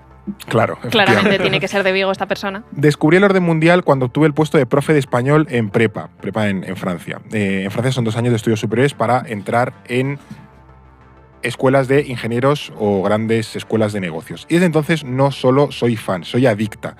Independientemente de todo lo que me habéis ayudado en mis clases de actividad, de actualidad y geopolítica del mundo hispanohablante, vuestros artículos, mapas, gráficos sobre cualquier tema me tienen enganchada. Tenéis mucho peligro. Si bien soy una gran consumidora de todo lo que hacéis, no es el fin del mundo, es mi cita semanal que espero con impaciencia. Las semanas en las que hay extras me hacen feliz. Por supuestísimo, soy suscriptora y faltaría más, pero me apetecía enviaros algunos regalitos que simbolizan parte del poder blando del país donde vivo y trabajo desde hace ya 25 años. Ya ha cotizado, ¿eh? O sea, está cerca de la jubilación. Sí. Nos manda una Torre Eiffel, porque París no sería París sin esta torre, en su día tan polémica y que a punto estuvo de ser destruida. Unos macarons, porque Francia es gourmet. Espero que hayan resistido al calor, si no son muy vistosos como decoración. No te preocupes, que los apretamos. Aquí nos lo estampamos, no te preocupes. Exactamente. Un ejemplar en francés de bordados de Marianne Satrapi, porque Francia no sería Francia sin la inmigración. Y además me encanta que una de las referencias de novela gráfica en francés sea una autora franco-iraní. Una postal de Le Petit Nicolas, porque todos los niños leímos en su día El Pequeño Nicolás. una postal del Louvre, claro, todas las postales que ha mencionado Alba, también del Café de Flo, porque me apetecía hacer un guiño a la Belle Époque y al París de los artistas y escritores. No os he enviado champán porque no quiero someteros a la vergüenza de tener que abrirlo, te lo agradecemos desde aquí, sin duda. Pero estáis invitados a unas copas. Muchas gracias por todo, unas copas en París. Muchas gracias por todo. Sara nos envía esta carta y, bueno, un prolífico paquete en París. Tenéis una casa cuando queráis. Vamos a poder empezar a hacer un tour, World Tour por casas de oyentes. Nosotros, yo creo que tenemos que ir lanzando la idea. Sí. World Tour no es el fin del mundo. Couchsurfing. Y vamos haciendo episodios por ahí. Ya tenemos en Friburgo, tenemos en París, yo iría, teníamos en Groenlandia. Sí. Yo iría lanzando la idea. Sí, Groenlandia a lo mejor nos pilla un poco fuera a desmano, pero bueno, oye, todo es ponerse. O sea que muchísimas gracias, Sara, por mandarnos es increíble todo esto. Qué bonito. La Torre Eiffel Brilli irá a acompañar pues a Obama comiendo fideos, al Papa Juan Pablo II. Sí. Este es un museo del horror. Esto es el delirio, básicamente. Sí. Así que nada, si como Sara, tú también quieres suscribirte y apoyarnos, o mandarnos tus fricadas que encuentres por el mundo, pues te recordamos que la suscripción es lo que hace posible todo este show. Y como siempre, sabes que con el código podcast te puedes suscribir con un 10% de descuento durante un año y además te mandamos la libreta del orden mundial a cualquier sitio del territorio español. Por si pasas por casa, pues también ahí la puedes recoger. Que mucha gente que vive fuera nos escucha de otros sitios, pues vuelves a casa en Navidad, la recoges ahí y ya te la llevas a tu país. Recuerda el código podcast, que nos ayuda mucho que te puedas suscribir. Pues sea por un mes, por un año, cualquier aportación, apoyo es más que bienvenido. Esto No es el fin del mundo. Vamos ahora sí, que tenemos que adentrarnos un poco en cómo el tatuaje se va poco a poco liberando del estigma que arrastra y llega a ser una práctica bastante extendida hoy en día. ¿Cómo se produce ese salto del tatuaje de lo marginal y noble a las clases medias? Pues a ver, se explica por varios fenómenos propios de la etapa de posguerra mundial, el auge de la sociedad de consumo de masas, de la clase media, el asentamiento de la juventud como una generación más definida que en el pasado y el movimiento de la contracultura, por mencionar unos pocos, ¿no? La sociedad del consumo de masas influye porque asienta el nacimiento de esa clase media de la que hablamos, un estrato social que tiene el suficiente poder adquisitivo como para poder vivir bien sin ser rico y asciende socialmente a través del consumismo, a través del consumo.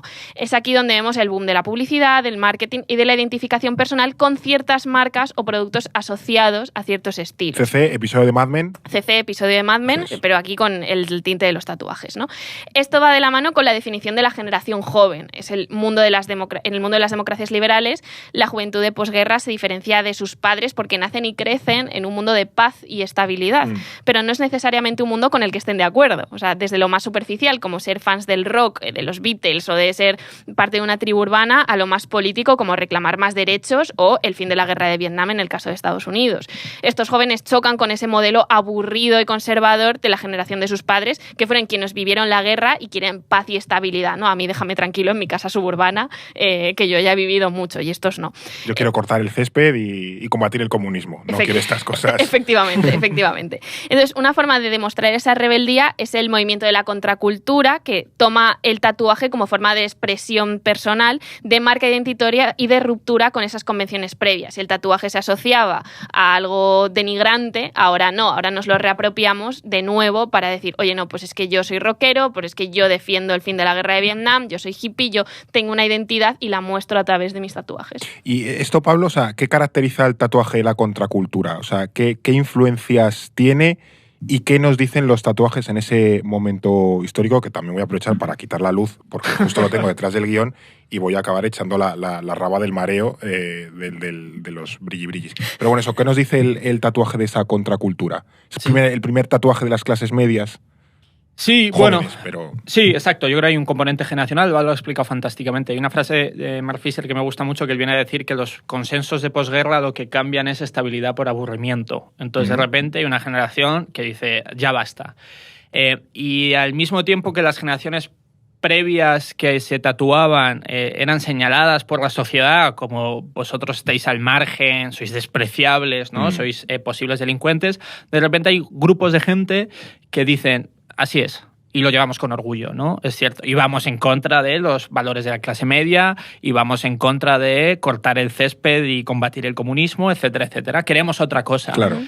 Hay muchos anhelos ahí muy distintos. Estamos hablando de un momento donde, bueno, como muy bien explicasteis vosotros en aquel podcast, ¿no? El capitalismo está cambiando, está desarrollándose hacia otros ámbitos y la gente quiere desarrollarse también en ese sentido.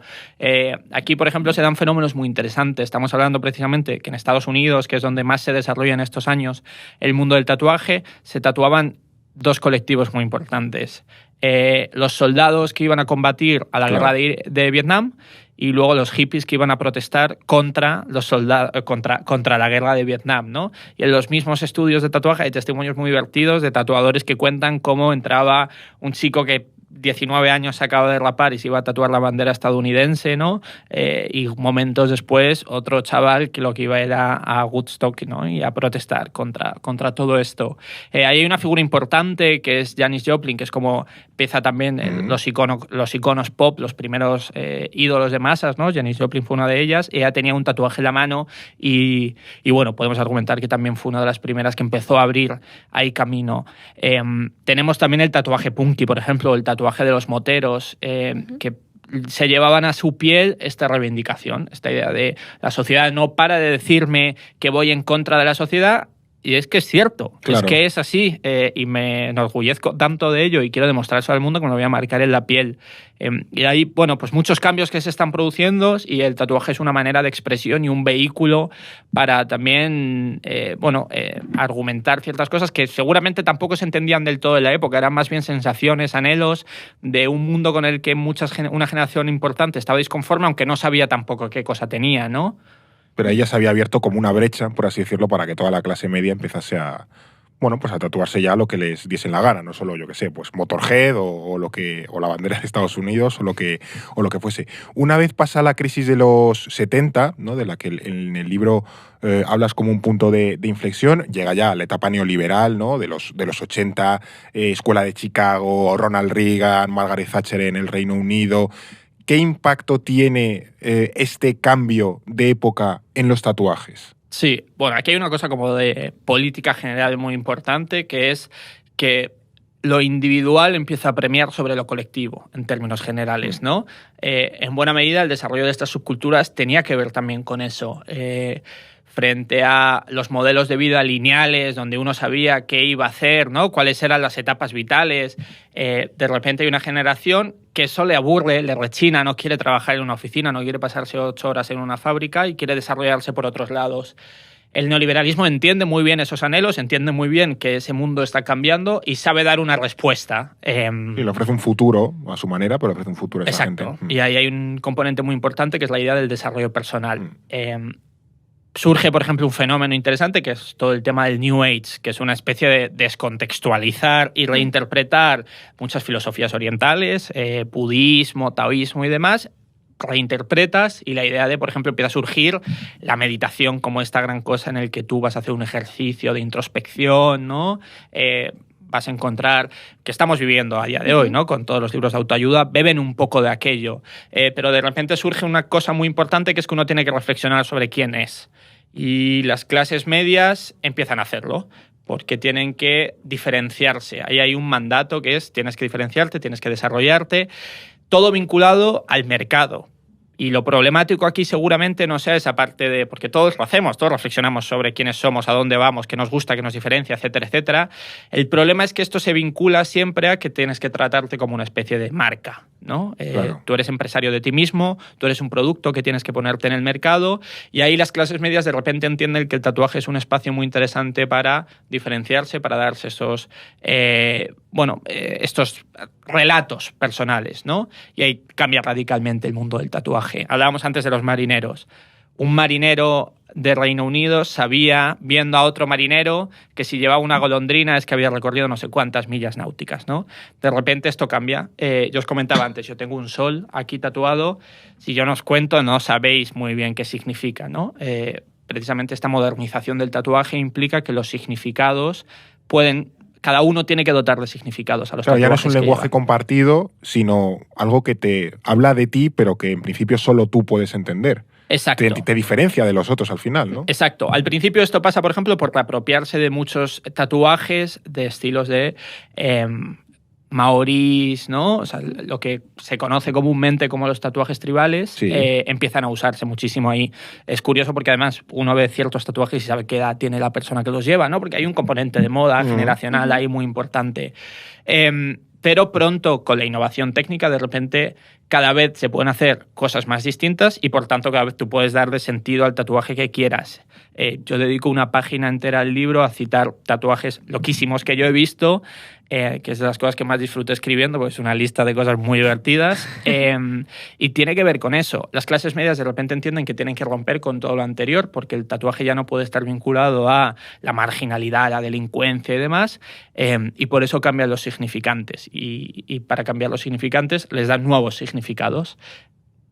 A mí aquí me resulta muy interesante también trasladarlo a la época en la que sucede esto, ¿no? Porque creo, yo lo ligo con la globalización, y esa globalización en la que nos empiezan a llegar de una forma muy acelerada, y también esto cambia la psique social, referencias de otras partes del mundo, ¿no? Entonces me gusta mucho esta idea del tatuaje New Age, cogiendo tradiciones pues orientales de ciertas islas, de tal, descontextualizándolo, llevándotelo a tu modo de práctica personal neoliberal, claro, de conócete a ti mismo, pero para ser un mejor empresario, para ser una marca personal, y quitándole todo ese componente comunitario, social, de acervo histórico, porque te ha llegado descontextualizado. Y me parece que habla mucho y refleja muy bien esa época de una globalización muy, muy profunda, ya muy acelerada, que se da precisamente en esos años 80, cuando ya casi como que estalla todo, esa fase...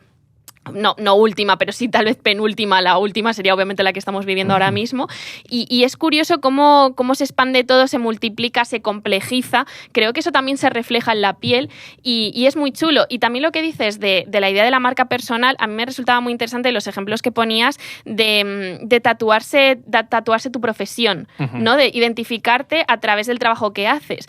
Que no necesariamente es algo que no se hiciese en el pasado, pero que ahora tal vez adopta un nuevo sentido de tú te realizas y eres tu trabajo, ¿no? Porque estás enfocado a trabajar y a realizarte como persona a través de tu identidad como trabajador, ¿no? De la profesión que escojas. Ponías el ejemplo de Miley Cyrus, de cómo se iba tatuando, no sé si eran las portadas de sus álbumes. Ponías el ejemplo también de, que no sé si era tu peluquero, tu barbero, que llevaba como la cuchilla en el cuello. Entonces, eso también me resulta curioso de cómo sociológicamente también lo vamos incorporando con distintas modas, pero esa idea de fondo a lo que nos tatuamos en la piel, ¿no? Y a la idea de ser casi un escaparate. O sea, cuando tomas una decisión de tatuarte, eres muy consciente tal vez de que lanzas una idea sobre ti mismo y quieres o bien diferenciarte, bien mandar un mensaje a la sociedad, casi como que eso se subraya, aunque estuviese presente en otras épocas.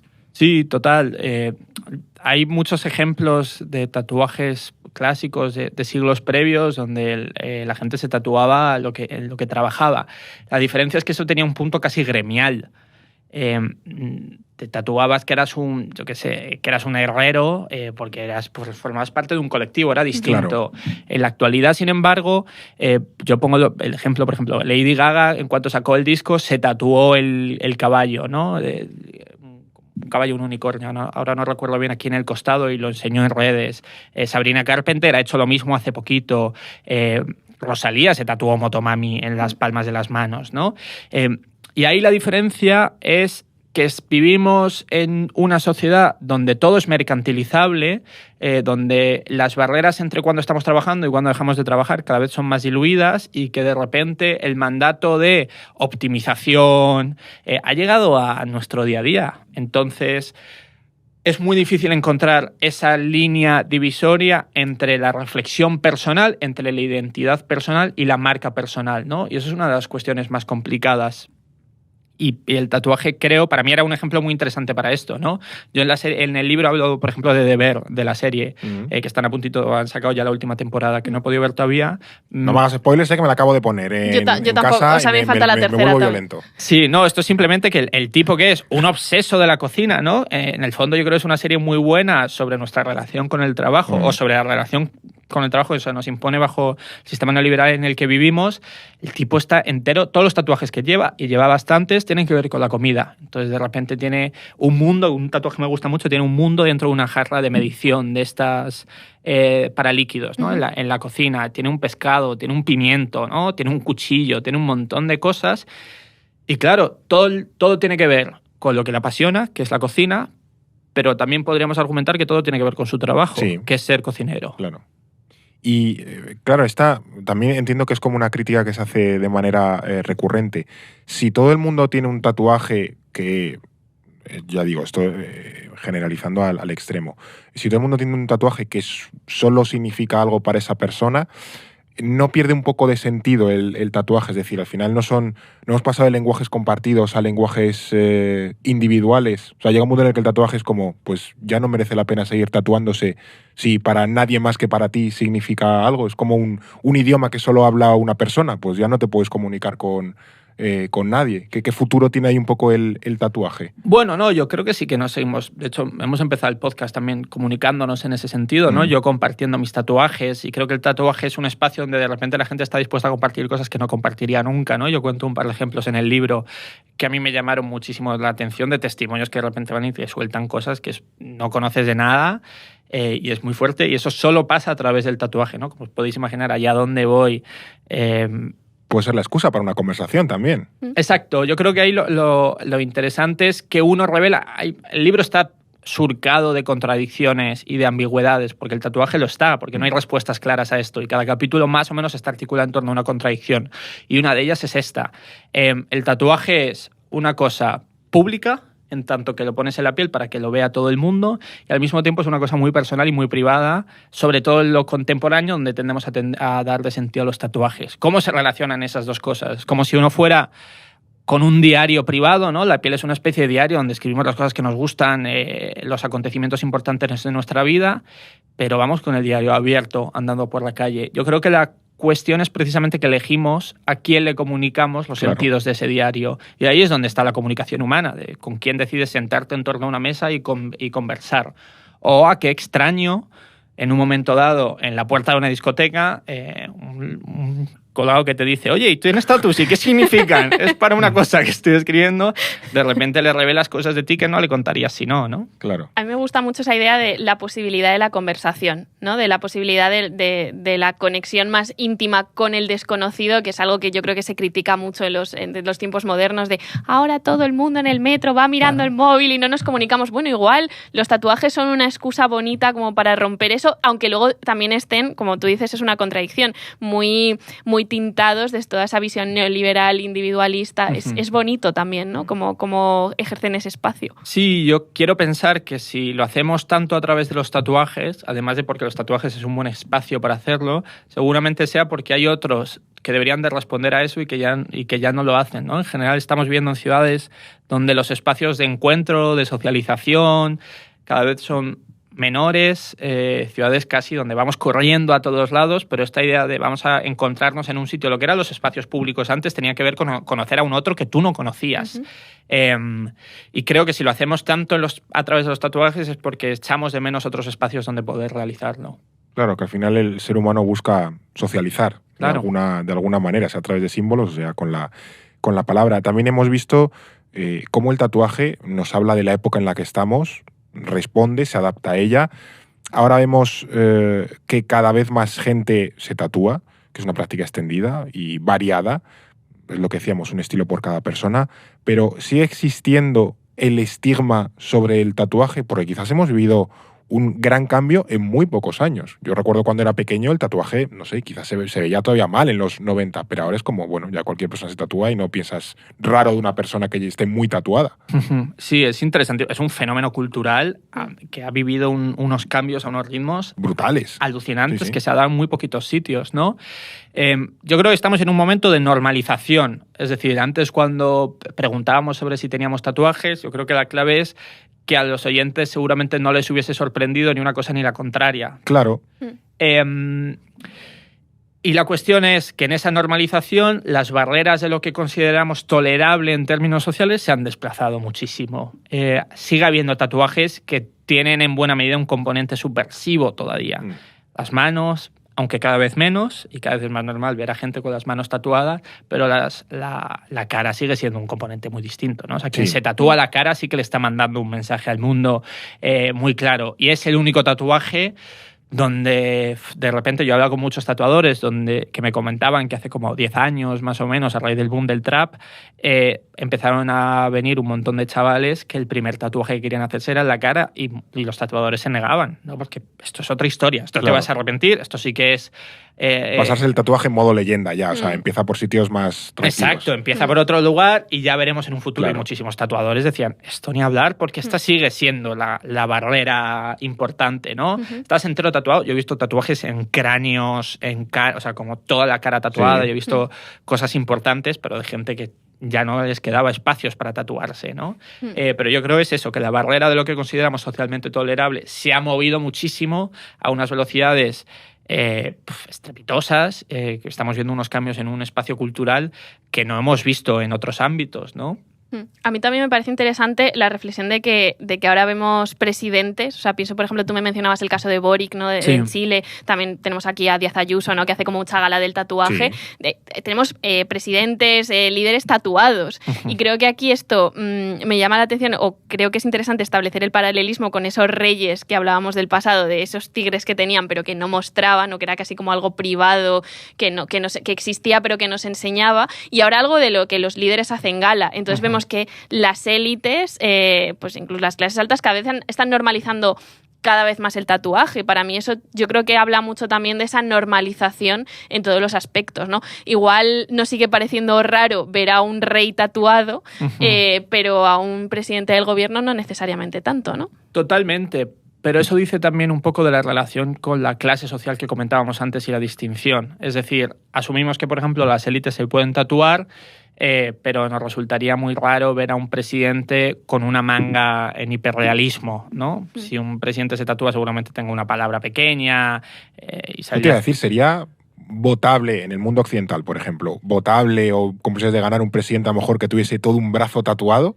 Claro, yo creo eso, por ejemplo, todavía no, y creo que tiene un vínculo con la clase social, porque los distintos tipos de tatuajes, o sea, como todo lo que hablamos antes, ¿no? Toda expansión implica distinción también y hace que de repente las celebrities, por ejemplo, no se tatúan lo mismo que los jugadores de fútbol. Claro. Ahí hay componentes de género importantes, ¿no? Pasa lo mismo con las clases sociales. No es lo mismo ir a una entrevista de trabajo, mis tatuajes mismo, que son línea fina, pequeñitos, discretos, así yo tuviese una pieza grande que me cubriese todo el antebrazo, y no es lo mismo llevar tradicional que llevar un blackout. Y creo que por mucho que se haya normalizado, la clase social y el género lo permean todo y han llegado también a los estilos de tatuaje, a las zonas del tatuaje, por supuesto. Claro. Luego también vivimos, bueno, no vamos a decir, no vamos a cubrir el fuego, que vivimos tiempos muy inciertos, ¿no? Que al final quienes los escuchan en este podcast es la claridad que intentamos aportarles. Ahora hay como mucho miedo, mucha incertidumbre por el futuro. ¿Hay alguna particularidad en qué tipo de mundo perciben quienes se tatúan o quienes no lo hacen? Hay como dos bandos. Yo creo que aquí tú haces también ese análisis que dices que vivimos en un mundo más líquido, ¿no? En términos sociológicos, pues tal y como lo describió Zygmunt Bauman, ¿no? Es decir, un mundo que aparentemente pues, es más cambiante, en el que las relaciones, los trabajos y la actualidad pues, cambian constantemente. Y esto en el plano internacional, como sabemos, lo vemos muy bien. O sea, sentimos que el ritmo al que pasan las cosas se ha acelerado y eso nos da una gran sensación de inestabilidad.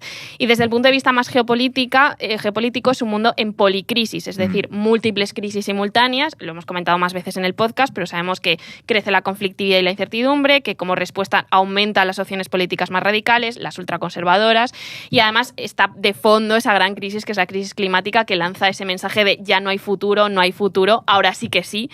Y esta percepción de cancelación del futuro y de imposibilidad de construir horizontes, yo creo que es algo propio de muchas sociedades en el pasado, pero que con esta crisis climática casi que tenemos un poco la evidencia científica de que esta vez sí que lo es, ¿no? Chicos, nosotros tenemos razón, ¿no? Claro. ¿Y esto cómo influye en los tatuajes? O sea, ¿por qué o qué se tatúa la gente ahora? No sé si hay una conexión entre los tiempos que vivimos y lo que al final acaba en la piel de la gente. Sí, yo creo que el vínculo es muy estrecho y de hecho buena parte del libro trata de responder a esa pregunta. Si hay una normalización del tatuaje, ¿a qué se debe? Yo creo que hemos dado varias respuestas ya, pero yo apuntaría a 2 cosas más. Lo primero tiene que ver con mucha gente que se tatúa por primera vez, tiene una conversación realmente con sus padres en la que les enseñan los tatuajes y te dicen no, así se no ponen miran al cielo, se indignan, se lamentan. Claro, cómo te has tatuado y no te vas a arrepentir y cuando las pieles se caigan y en el futuro, ¿no?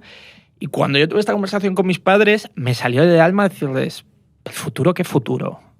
Ojalá, de aquí a 30 años o a 20, mi preocupación sea los tatuajes de mierda que me hice cuando era un chaval. Me preocupe, ¿no? Mi tatuaje en el murciélago, que se me cae ya. Exacto. Ojalá fuera eso, ¿no? Pero estamos en un momento profundamente incierto, profundamente complejo, donde el futuro, desgraciadamente, no es lo más alentador que tenemos, y en ese sentido creo que hay una especie de fuga contemporánea de goce, que creo que hay que, en la medida de lo posible, tratar de revertir, porque creo que el sálvese quien pueda o el vamos a pasarlo muy bien mientras dure puede ser una respuesta para el hoy, pero creo que hay un futuro por el que seguir luchando, ¿no? Pero creo que el tatuaje es una especie de fuga por ahí, ¿no? De, bueno, ¿qué más me da a mí en el futuro? ¿Qué futuro? ¿No? Entonces, frente a esa idea de nihilismo, yo planteo en el libro la idea de un nihilismo hedonista. No creemos en el futuro, vamos a disfrutar y vamos a pasarlo muy bien mientras tanto. Y creo que la otra corriente tiene que ver, está estrechamente vinculada con esto, pero por el otro lado. Creo que no es baladí que casi todas las campañas políticas contemporáneas, sobre todo de la extrema derecha, tienen que ver con una idea de recuperar el control. Claro. Desde la famosa del Brexit, ¿no? Con el autobús, a Trump defiende lo mismo y cualquier discurso que uno coja de la extrema derecha contemporánea tiene que ver con recuperar un control, porque es cierto que sentimos que hay un control, porque comentaba Alba, de una sociedad líquida que hemos perdido. Y yo creo sentir que eres dueño de tu propia vida, que no eres una especie de cosa flotando en el aire y que la corriente te lleva a donde quiera. Exacto. Entonces, frente a un mundo descontrolado, de repente el tatuaje se muestra como un espacio donde uno puede volver a tomar el control, al menos de su cuerpo, al menos sentir que uno tiene un poquito de agencia frente a un mundo descontrolado y desorbitado, ¿no? Y creo que hay una cierta voluntad de la gente a volver a definir quién es, hacia dónde va, porque el mundo que antaño nos decía quiénes éramos y hacia dónde íbamos, de repente no nos lo dice. Que eso no es necesariamente malo, de eso va la libertad. O sea, de repente decidir tú por ti mismo en la medida de lo posible quién eres y hacia dónde vas. Lo que pasa que igual el mundo conflictivo en el que vivimos no nos provee las certezas que necesitamos.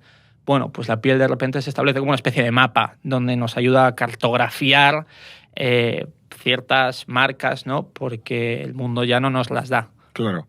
Y luego también para ir cerrando, ¿hacia dónde creéis que va a evolucionar el tatuaje? No sé si ya hay como próximas tendencias, nuevas generaciones, yo qué sé, los Z, los Alfa, que se van a estar tatuando. Ya no van a entender el tatuaje ese de el símbolo de la dignidad de Van Houten, del padre de Milhouse, que hay gente que se lo tatúa. Ya habrá gente que no entienda eso, que lo vea como un churro puesto en un brazo. Ya no lo van a entender.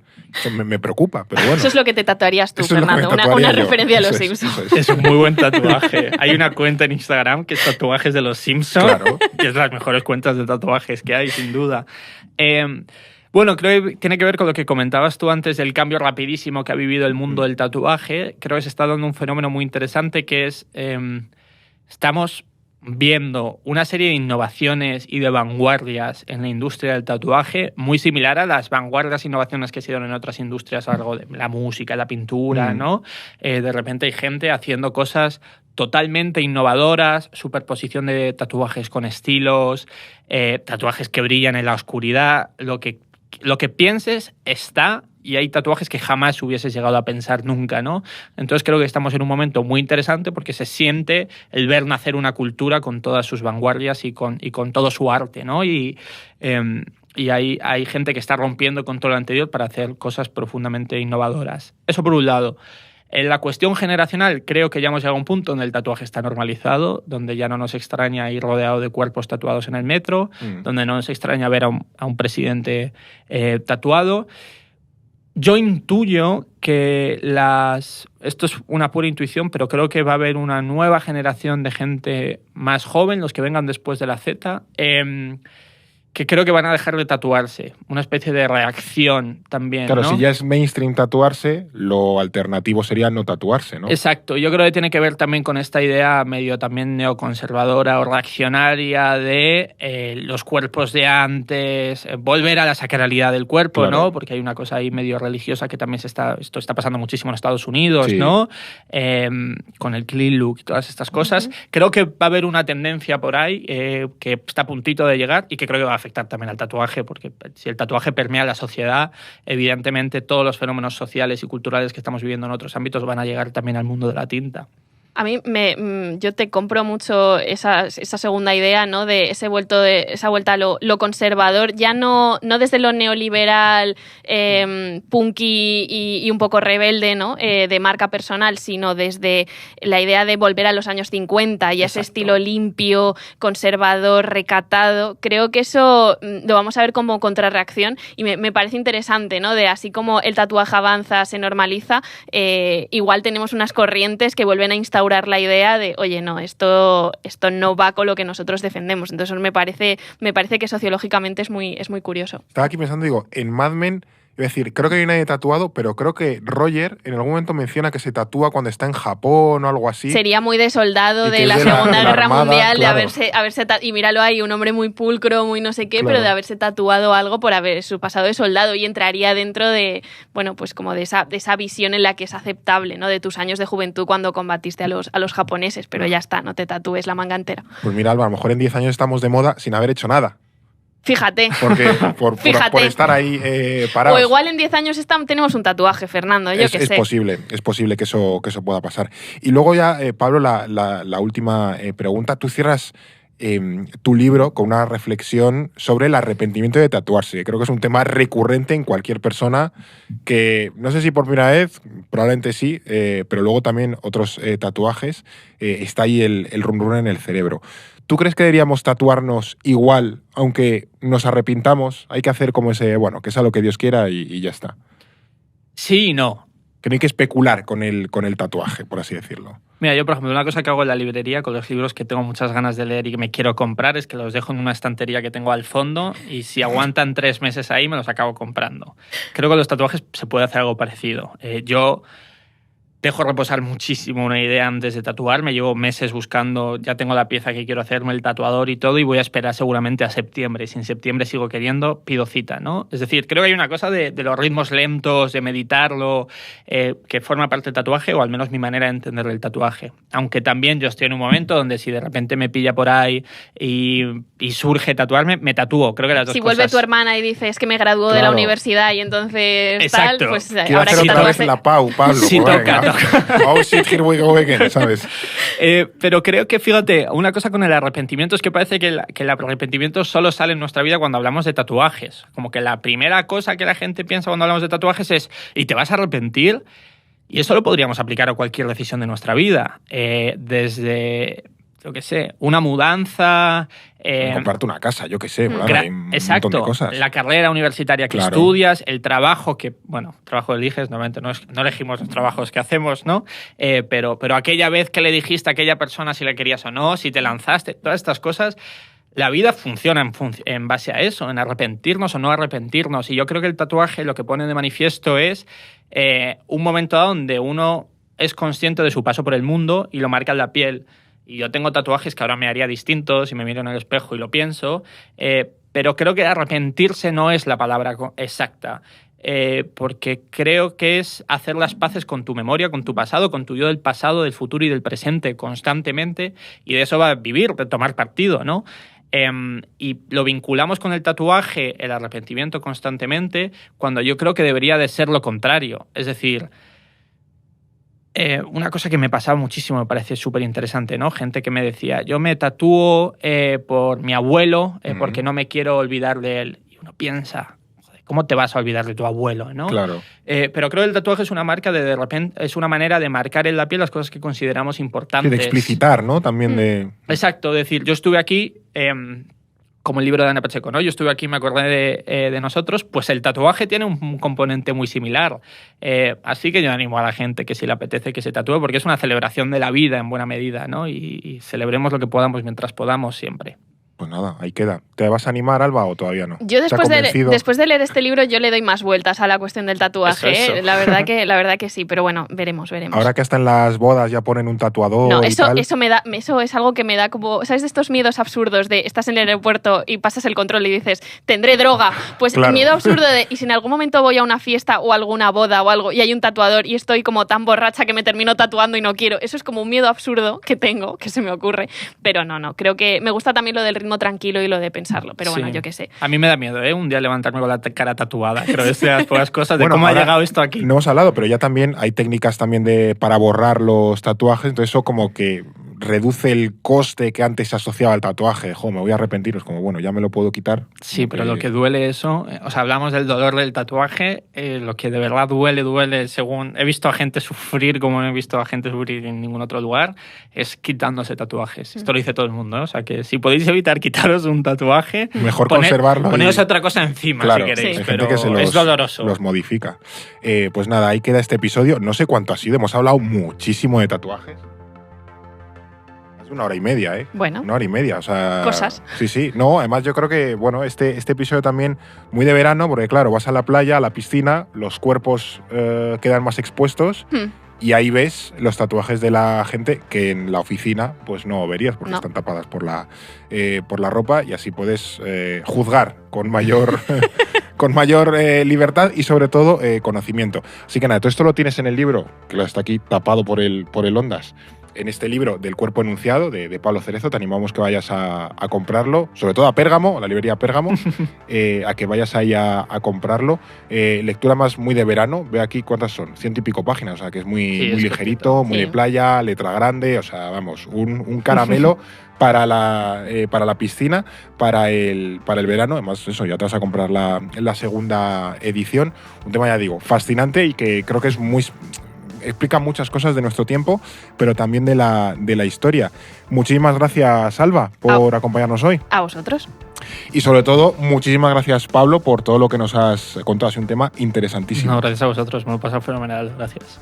Y gracias a ti que nos has escuchado con o sin tatuajes. Eso ya te lo dejamos a tu elección. Puedes escucharnos en Spotify, también por vernos a través de YouTube, por escucharnos en iVoox, en Apple, en Amazon. Ya tengo un jaleo de qué temas vienen antes o después. No vamos a entrar ahí, porque estamos grabando con cierta antelación, entonces nos vamos a liar, así que no entres ahí. Claro, no juguemos con el tiempo, que nos puede salir mal. Pues nada, que muchísimas gracias por habernos escuchado. Recuerda suscribirte y apoyarnos. Y te esperamos aquí en próximos episodios de No es el fin del mundo. No es el fin del mundo, el podcast semanal del orden mundial. Producido por The Voice Village. Dirección Eduardo Saldaña. Conducido por Fernando Arancón y guión de David Gómez y Alba Leiva. Producción ejecutiva Ricardo Villa. Diseño de sonido y sintonía original Pablo de Diego.